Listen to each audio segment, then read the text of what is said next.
এই চারজন হবে ভগবান শ্রীকৃষ্ণের কাছে কলিতে প্রথম কি বলো আটক।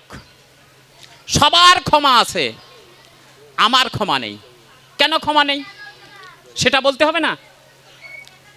আমি কীর্তন করি, পাঠ করি জনগণ সন্তুষ্ট করার জন্য, নাকি? হরে কৃষ্ণ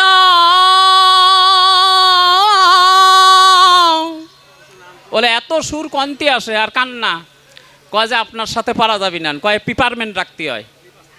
বাবা একটু 2 মিনিট বাবা, হ্যাঁ তোমাদের সুযোগ দিয়ে দিচ্ছি তো। পেপারমেন্ট যদি রাখা যায় নাকি, বলো যত কান্না করব জগতের মানুষ সন্তুষ্ট হবে, নাকি? কমিটি আমাদের পরের দিন বায়না করবে। আর আমার এই রুষ্ট কথায় কোনো বায়না আছে?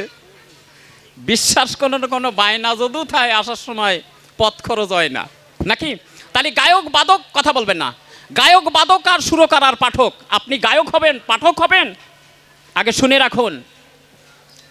আমাদের প্রথম ক্লাসটা কখন?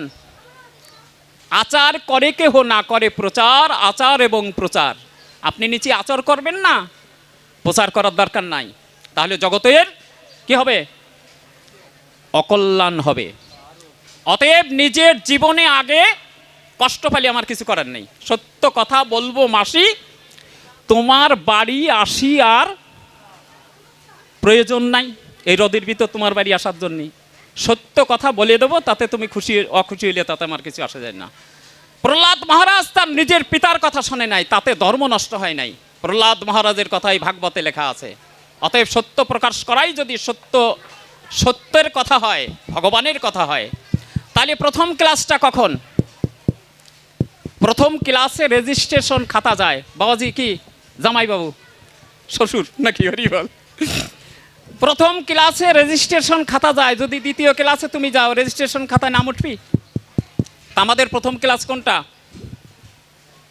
প্রথম ক্লাস হলো ব্রহ্ম মুহূর্ত। ব্রহ্ম মুহূর্তে যদি আমরা এগুলো না করি, কোনোদিন খাতায় আপনার রেজিস্ট্রেশন খাতা, আপনি 11 ক্লাস করেন কিন্তু প্রথম ক্লাসে আপনি উপস্থিত নেই। আমরা যখন মঠ মন্দিরে থেকেছি, যদি আমরা মঙ্গল আরতি না করি, সারাদিন তাকে দণ্ডস্বরূপ হরিনাম করে তারপরে প্রসাদ। তাহলে আমাকে পাঠ করতে হলে আমাকে নিজে অবশ্যই ত্রিসন্ধ্যার কাজগুলো আমাকে করতে হবে। তারপরে আমরা সব পাঠক হই, যা হই এ নিয়ে আমাদের কথা। আমি নিজে করব না, অথচ বড় বড় গল্প করে বেরো, এটা কিন্তু হবে না। আমি নিজে করতে হবে, করলেই জগতের কল্যাণ হবে। আমাকে কথাটা বলতে হবে। হরি বল হরে কৃষ্ণ। তাহলে আমরা কি মধ্যিকটা আমি বাদ দিয়ে দিলাম। সকাল এবং সন্ধ্যায় চৈতন্য মহাপ্রভু বলেছে 10-5 মিলি নিজ তারেতে বসি কীর্তন করো সবে দিয়ে হাতে তালি। এত বাঁশি টাশি খোল করতালের কথা মহাপ্রভু বলে নাই, বলেছে কি? কই 10-5 জন কোনো জায়গায় আমরা বসতে পারতেছি? আছে কোনো জায়গা? হরি বল হরে কৃষ্ণ। এইলো সত্যি কথা কলাম, কেউ মানলি ভালো, না মানলি আরো ভালো। নিতাই গৌর শ্বেতানাথ প্রেমানন্দে হরি হরি বল। দেখুন এই কথাগুলো আমরা বলতে চাই না, বললে কষ্ট পায় মানুষ। দেখেন কষ্ট পাইলেও কথাটা আমাদের বলতে হবে। আমি বক্তা হই, আমার আরও কিছু বক্তা ছিল, আমার প্রয়োজন ছিল, কিন্তু আসলে সময়ের এত কম যে আসলে আমি সেই সময়টুকু তো দিতে পারছি না। এর জন্য আপনারা আমাকে ক্ষমা প্রার্থনা করিবেন।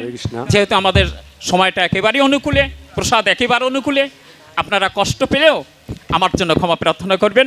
হরিবল হরে কৃষ্ণ। এখন আমাদের মাঝে ভজন কীর্তন করবেন আমার অপূর্ব বিশ্বাস কৃষ্ণদাস। বিশ্বাস কথা বাদ যাক, অপূর্ব কৃষ্ণদাস, তিনি আপনাদের মাঝে ভজন কীর্তন কাটবেন। তারপরে আমরা সবাই মিলে হরিহরায় গিয়ে আমরা অনুষ্ঠান বিশ্রাম দিয়ে প্রসাদ খেয়ে আবার যার বাড়ি সেই যাব চলে। নিতাই গৌর শ্বেতানাথ প্রেমানন্দে।